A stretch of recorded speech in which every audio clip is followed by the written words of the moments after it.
Sans accent. Sans accent. Oui, oui. Ni sur le. Oui, oui, parce qu'on écrit parfois Ismaël ou I avec trama, non. Vous aviez 10 ans quand Enver Hoxha, le futur dictateur, a établi son régime totalitaire en Albanie. Vous avez donc grandi dans ce système.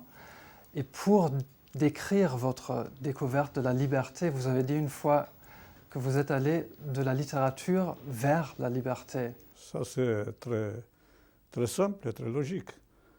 Puisque j'ai commencé à écrire très tôt, quand j'étais 11 ans, mon première écriture, dans cet âge, il n'y a pas ni pour entrer dans la littérature, vous n'êtes pas poussé ni par les raisons politiques ou idéologiques. Je pensais que je vis dans un pays comme les autres.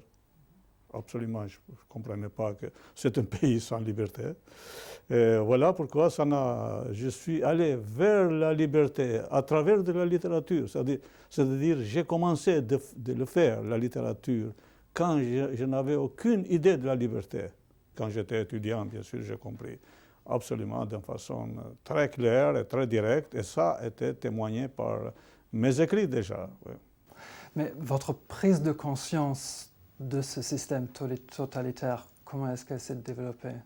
Oh, ça a été pas difficile. C'est pas été parce que parfois on imagine maintenant que c'était une grande découverte. Non, c'était facile de comprendre que l'Albanie c'est un pays qui a un grand défaut, manque de la liberté.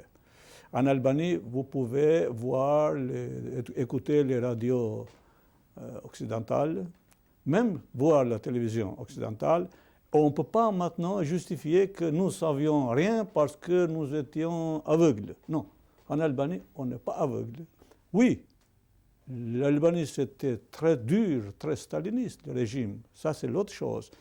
La répression, c'était terrible, mais la connaissance ne manquait pas. En fait, les 20 ans de la chute du mur, mais 1989, c'était aussi l'année du massacre sur la place Tiananmen. Vous venez d'un pays qui était tour à tour allié à l'Union soviétique, plus tard à la Chine, avant de s'isoler complètement.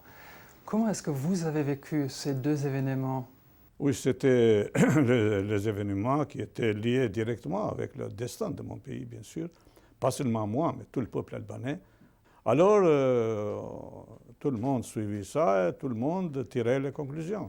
En 1990, vous avez quitté l'Albanie pour venir ici à Paris. Pourquoi à ce moment-là? C'était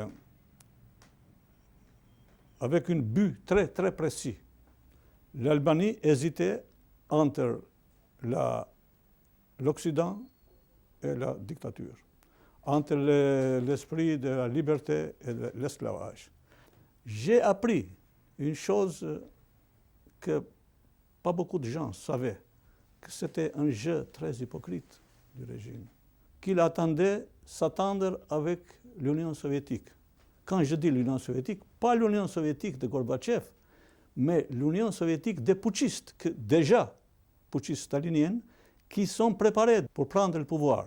Il fallait quelque chose de scandaleux. Alors, quitter l'Albanie, moi qui j'étais l'écrivain le plus connu du pays, trouver un micro, pour déclarer ouvertement que cette dictature, elle ment encore. Bref, j'ai encouragé la démocratie et j'ai découragé absolument la dictature.